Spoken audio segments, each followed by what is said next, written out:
నిరీక్షణ prayer house మరియు centre సంఘముల తరపున పరిశుద్ధాత్ముడైన యేసుక్రీస్తు నామములో మీ అందరికీ నా శుభములు. ఈరోజు దేవుని వాగ్దానం రోమేలుకు రాసిన పత్రిక 8వ అధ్యాయం 9వ వచనం. ఎవడైనను క్రీస్తు ఆత్మ లేనివాడైతే వాడు ఆయన వాడు కాదు. యేసుక్రీస్తును తన రక్షకుడిగా ప్రభువుగా అంగీకరించిన క్షణం నుండి విశ్వాసి హృదయంలో పరిశుద్ధాత్ముడు నివసిస్తాడు.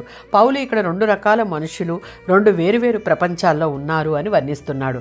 దేవుని ఆత్మ లేనివారు తమ శరీర స్వభావానికి చెందినవారు, దాని ప్రకారం జీవిస్తూ ఉంటారు.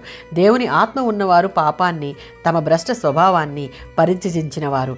వారు దేవుని ఆత్మకు చెందినవారు. ఆయన వారిలో నివసిస్తూ వారిలో పనిచేస్తూ ఉంటాడు. క్రీస్తు ఆత్మ లేకుంటే ఎవరు క్రీస్తుకు దేవునికి చెందినవారు కారు. పాప విముక్తి, నిర్దోషుల లెక్కలోనికి రావడము ఉండవు. మత్తయి సువార్త 3వ అధ్యాయం 11వ వచనం. రాబోతున్న మెస్సియా తన శిష్యులు జీవించడానికి గొప్ప శక్తినిచ్చి ఆయనకు సాక్షులుగా ఉండడానికి పరిశుద్ధాత్మలోనూ అగ్నిలోనూ బాప్తిస్మం ఇస్తాడని యోహాను బోధించాడు. యోహాను బాప్తిస్మం బహిరంగంగా వ్యక్తపరిచిన మారు మనస్సు, కానీ అతని బాప్తిస్మం ఒక వ్యక్తి హృదయాన్ని మార్చగలిగేది కాదు. అయితే యేసు మారు మనస్సు పొందిన వానికి పరిశుద్ధాత్మతో బాప్తిస్మం ఇవ్వడం ద్వారా వారిని అంతరంగంలో నుండి రూపాంతరపరిచి పరిశుద్ధపరుస్తాడు. మత్తయి సువార్త 3వ అధ్యాయం 16వ వచనం.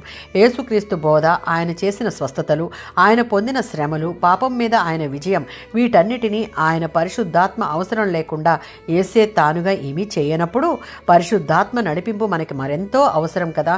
ఆయన చేయవలసిన విమోచన కార్యానికి తగిన శక్తినియడానికి ఆత్మ ఆయన మీదకి దిగి వచ్చాడు. యేసు శిష్యులు కూడా ఆత్మశక్తిని పొందేలా ఆ తరువాత వారికి ఆయన పరిశుద్ధాత్మలో బాప్తిస్మం ఇచ్చాడు. అపోస్తుల కార్యాలు 1వ అధ్యాయం 8వ వచనం.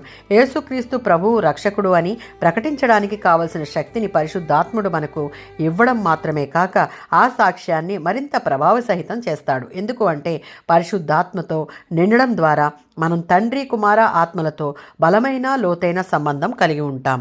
ఆమేన్.